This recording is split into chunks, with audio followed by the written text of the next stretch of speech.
سورۃ الکہف میں فرمایا وَيَوْمَ نُسَيِّرُ الْجِبَالَ، جس دن کہ ہم پہاڑوں کو چلائیں گے۔ سورہ طٰہٰ میں فرمایا وَيَسْأَلُونَكَ عَنِ الْجِبَالِ، یہ پوچھتے ہیں آپ سے پہاڑوں کے بارے میں، فَقُلْ يَنسِفُهَا رَبِّي نَسْفًا، کہہ دیجئے یہ پہاڑ تمہیں کو بڑی شے نظر آ رہے ہوں گے لیکن میرا رب تو ان کو ریزہ ریزہ کر دے گا۔ سورۃ النمل میں فرمایا وَتَرَى الْجِبَالَ تَحْسَبُهَا جَامِدَةً وَهِيَ تَمُرُّ مَرَّ السَّحَابِ، تم دیکھ رہے ہو پہاڑوں کو اور سمجھتے ہو بڑی ٹھوس چیز ہے، یہ تو بہت ہی مضبوط شے ہے، بڑی جامد شے ہے، جمی ہوئی شے ہے،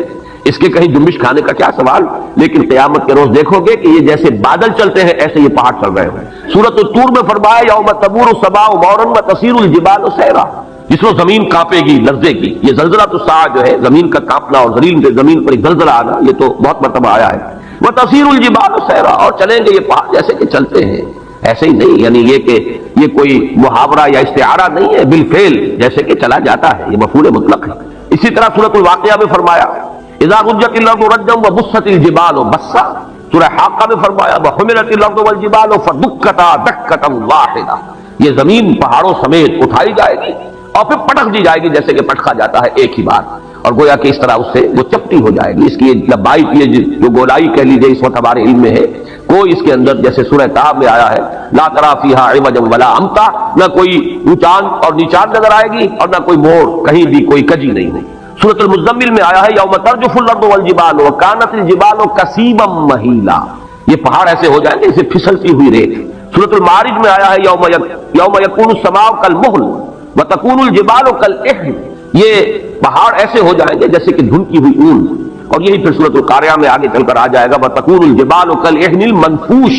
اون ایسی جو دھنک دی گئی ہو اور وہ بالکل جیسے دھنکی ہوئی روئی ہوتی ہے ایسے ہو جائے۔ یہ میرا خیال ہے کہ اس اعتبار سے کہ زمین پر جو چیزیں ہمارے مشاہدے میں آتی ہیں ان میں سب سے زیادہ ٹھوس اور سب سے زیادہ مرعوب کون شے جو ہے وہ یہ پہاڑ ہے، بڑے جمے ہوئے ڈٹے ہوئے، لیکن یہ کہ وہ قیامت کا زلزلہ اس کے احوال ایسے ہوں گے کہ یہ پہاڑ جو ہے ریزہ ریزہ ہو کر اور یہ چلیں گے جیسے کہ بادل چلتے ہیں یا جیسے کہ دھنکی ہوئی روئی، اور وہ اس کی کیفیت اختیار کر لیں۔ آگے چل کر سورۃ الفجر میں اس کا نقشہ جو کھینچا گیا ہے وہ اور بہت واضح ہے، اس کو چپٹا کر دیا جائے گا، بلکہ سورۃ الانشقاق میں بھی آیا ہے وَإِذَا الْأَرْضُ مُدَّتْ وَأَلْقَتْ مَا فِيهَا وَتَخَلَّتْ، گویا کہ جیسے کسی چیز کو کھینچ دیا جائے گا، اگر کوئی گیند ہو اور اس گیند کو آپ کھینچیں گے تو وہ چپٹی ہو جائے گی، اس کی گولائی ختم ہو جائے گی اور وہ لمبان کے اندر بڑھتی چلی جائے گی۔ وَإِذَا الْأَرْضُ مُدَّتْ وَأَلْقَتْ مَا فِيهَا وَتَخَلَّتْ، اب ظاہر بات ہے جب کسی ایسی شے کو کھینچا جائے گا تو اس کے بطن میں جو کچھ ہے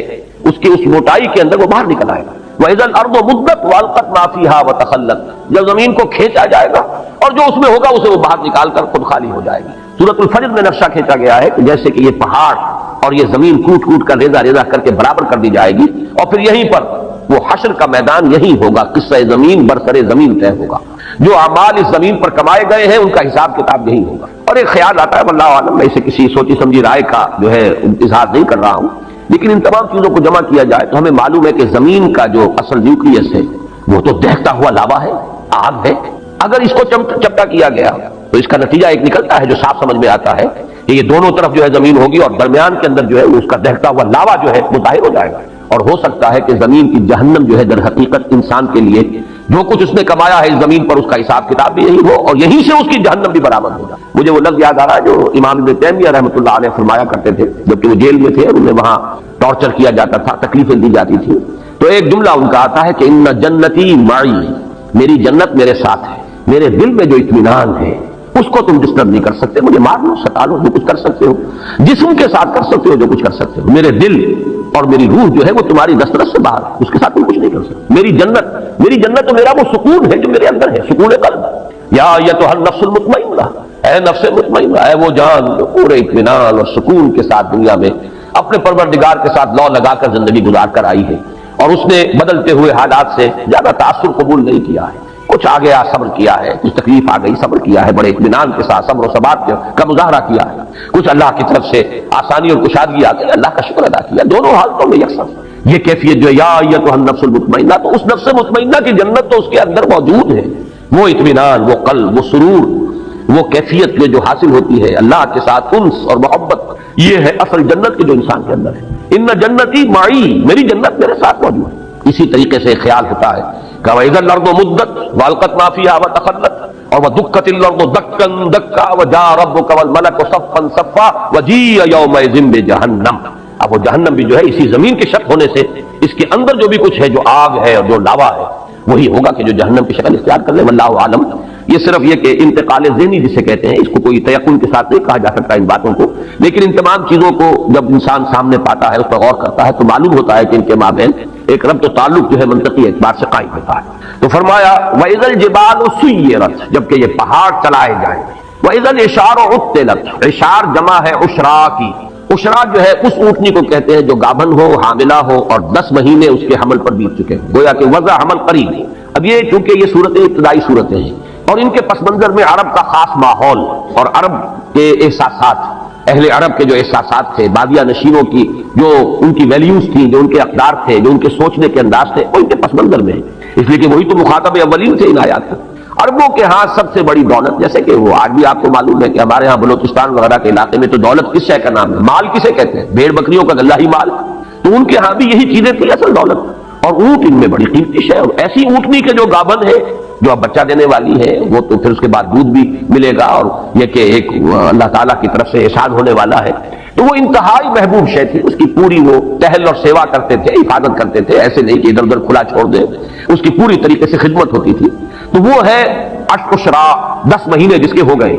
اور اشار اس کی جمع ہے۔ فرمایا وَإِذَا الْإِشَارُ عُطِّلَتْ، جبکہ وہ 10 ماہ کی حاملہ اور گابن اونٹنیاں جو ہے وہ ایسے ہی پھر رہی ہوں گی کہ ان کی طرف کسی کو کوئی توجہ نہیں ہوگی، جیسے کہ ان کی طرف کوئی التفات ہی نہیں، کسی کو ہوش ہی نہیں۔ یہ بالکل وہی نقشہ جو سورہ حج کے شروع میں کھینچا گیا، یوم تذہل کل مرضعۃ عما ارضعت وتضع کل ذات حمل حملها، جس دن دودھ پلانے والی مائیں بھول جائیں گی اپنے دودھ پیتے بچوں کو۔ یعنی انسان کے اندر جو عواطف ہیں، جو میلانات ہیں، جو احساسات و جذبات ہیں، ان میں ماں کی محبت اور اس کے اندر جو شدت ہوتی ہے جو اللہ نے رکھی ہے، اس کے بغیر کیسے پرورش ہو سکتی ہے بچوں کی؟ پھر یہ کہ خاص طور پر دودھ پیتا بچہ، اس کے لیے جو رحمت اور مودت اور شفقت اور عنایت اور التفات کی کیفیت ہے، لیکن یہ تذہل کل مرضعۃ عما ارضعت، جس کو دودھ پلاتی ہوگی بھول جائے گی۔ اور یہ نقشہ ہمارے ہاں آ چکا ہے، اوجڑی کیمپ کا جو حادثہ ہوا تھا، تو پنڈی کی جو خبریں آئی تھی راولپنڈی شہر کی، ان میں وہ چیزیں آئی کہ آپ کو یاد ہوگا کہ مائیں چھوڑ گئی بچوں کو، بھول گئی اپنے بچوں کو۔ جب آتی ہے وہ دہشت کی کیفیت اور اپنی جان پر بنی ہوتی ہے تو پھر بھول جاتی ہے۔ اور یہ گویا کہ کسی کے یعنی جذبات کے اندر یعنی محو ہو جانے کا اور اپنی کیفیت ہی کے اندر پوری طریقے سے کھو جانے کی آخری کیفیت ہے کہ ماں اپنے دودھ پیتے بچے کو بھول جائے۔ یہی کیفیت ماں ہے۔ وَإِذَا الْإِشَارُ عُطِّلَتْ، جبکہ یہ 10 ماہ کی گابن اونٹنیاں بھی کھلی پھری ہوں گی، پھر رہی ہوں گی، کوئی ان کا والی وارث نہ ہوگا۔ وَإِذَا الْوُحُوشُ حُشِرَتْ، اور جبکہ درندے وحوش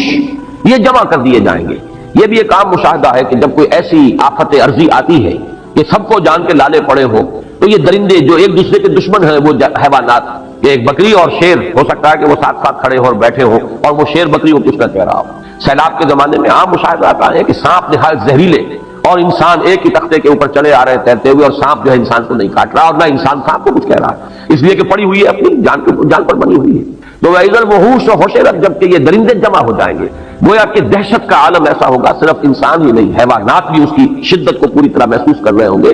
درندے بھی اس کی وجہ سے اس کیفیت میں ہوں گے کہ انہیں بس اپنی ہی فکر لگی ہوگی اور کسی جانب کوئی ہوش اور التفات نہیں ہوگا۔ وَإِذَا الْبِحَارُ سُجِّرَتْ، جیسا کہ میں نے عرض کیا تھا، یہ آیت جو ہے اگلی صورت میں آئی ہے، وَإِذَا الْبِحَارُ فُجِّرَتْ۔ سجرت اور فجرت ایک ہی معنی ہے۔ تنور کو جبکہ بھڑکایا جاتا ہے تو آگ اس میں سے نکلتی ہے، تنور کے اوپر سے آ جاتی ہے، یہ ہے تفجیر کی اصل معنی۔ جبکہ یہ سمندر جو ہے ابلے گے، اس میں بھی وہ بات جو میں نے ابھی عرض کی ہے، بات سمجھ میں آتی ہے کہ وہ لاوا جو زمین کے اندر ہے،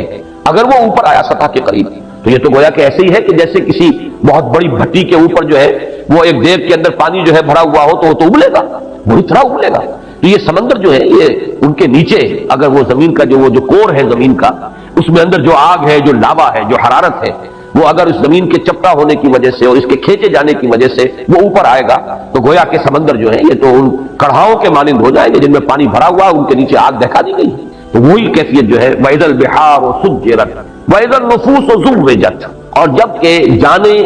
جانوں کا جوڑ ملایا جائے گا یا جانیں گروہوں کی صورت میں تقسیم کی جائیں گی۔ اس زُوِّجَتْ کے 2 معنی کیے گئے ہیں، ایک تو یہ کہ جان، ظاہر بات ہے کہ وہ جان تو نکل چکی ہوگی، انسان جب دفن ہوں گے تو ان کا جو بھی مادہ تخلیق ہے وہ تو زمین میں ہے، ہمارے تمام اجزاء تحلیل ہو کر زمین ہی میں ہو گئے، لیکن جان تو نہیں ہوگی، جان تو ہماری وہاں سے نکال دی گئی تھی۔ اب یہ ہے کہ ان جانوں کو جوڑ دیا جائے گا ان جسموں کے ساتھ کہ جن کو اللہ تعالیٰ اثر نو تخلیق فرمائے گا۔ ایک مفہوم تو یہ لیا گیا ہے جبکہ جان اور جسم کا جوڑا ملا دیا جائے گا، جوڑ ملا دیا جائے گا، فَإِذَا النُّفُوسُ زُوِّجَتْ۔ دوسرے معنی یہ لیے گئے ہیں جیسے کہ وَكُنْتُمْ أَزْوَاجًا ثَلَاثًا سورۃ الواقعہ میں آیا ہے، گروہوں میں تقسیم ہو جائے گا۔ بڑی بڑی تقسیم تو 3 گروہ ہیں، ایک وہ ہے فالسابقون السابقون اولئک المقربون، وہ تو اللہ کے مقرب بندے ہیں، بہت آگے نکل جانے والے سابقون۔ ایک وہ ہے جو اصحاب الیمین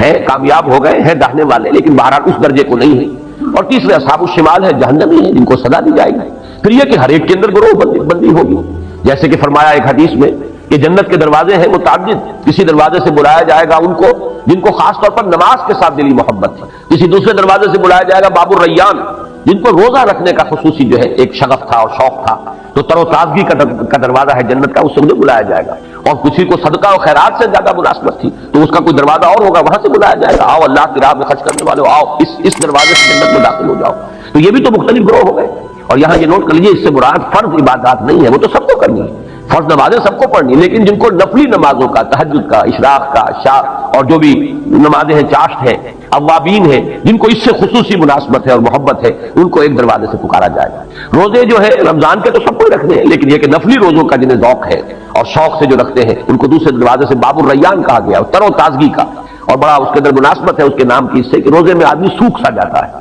ہونٹوں پر پپڑیاں آ جاتی ہیں اور ویسے بھی چہرہ سوکھ جاتا ہے، ڈی ہائیڈریشن ہوتی ہے، لہذا ان کو جس دروازے سے اندر جنت میں داخل ہونے کی دعوت دی جائے گی وہ باب الریان ہے، وہ تر و تازگی کا دروازہ ہے، اس لیے کہ وہ جو روزے کی خشکی کہہ لیجیے یا روزے کا وہ جو سوکھ جانا ہے اور ڈی ہائیڈریشن ہے، گویا کہ اس کا جو اب یعنی بدل ملنے والا ہے وہ تر و تازگی۔ یہ مختلف گروہوں کے اندر اہل جنت بھی منقسم ہوگی۔ پھر اہل جنت کے درجات ہیں، جیسے کہ حضور نے فرمایا کہ ادنا درجے کا جنتی اپنے سے اوپر کے درجے کے جنتی کو ایسے دیکھے گا جیسے تم زمین پر بیٹھ کے ستاروں کو دیکھتے ہو۔ تو اذن نفوس و زوجت کے 2 معنی ہو گئے، ایک تو یہ کہ جانیں جسموں کے ساتھ جوڑ دی جائیں گی، جوڑے ملا دیے جائیں گے ہر جان کے ساتھ اس کے جسم کا۔ دوسرا یہ کہ گروہوں میں منقسم کر دیں گے، کنتم ازواجا ثلاثا وَإِذَا الْمَوْءُودَةُ سُئِلَتْ بِأَيِّ ذَنبٍ قُتِلَتْ۔ اب یہاں سے بات چل رہی ہے آگے، گویا کہ اب میدان حشر ہے، عدالت خداوندی اب لگ گئی، اس میں جو محاسبے ہونے ہیں، جن گناہوں کے اوپر پکڑ ہونی ہے، ان میں یہاں ایک بڑی جذباتی بات کا تذکرہ کیا جا رہا ہے۔ یہ وعد، وا اور حمزہ اور دال، وعد، اسی سے یہ جو اس کا مفعول ہے وعودہ،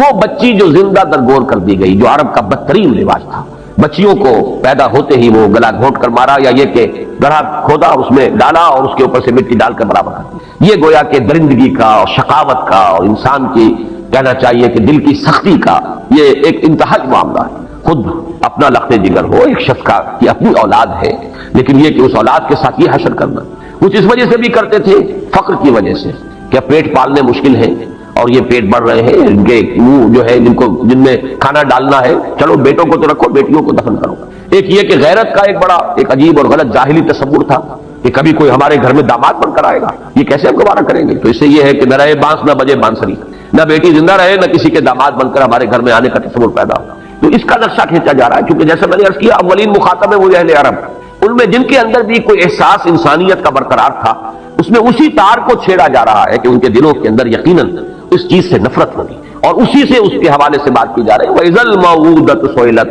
اور بڑا لطیف انداز ہے کہ یوں نہیں کہا جا رہا کہ ان سے پوچھا جائے گا کہ تم نے اپنی بچیوں کو کیوں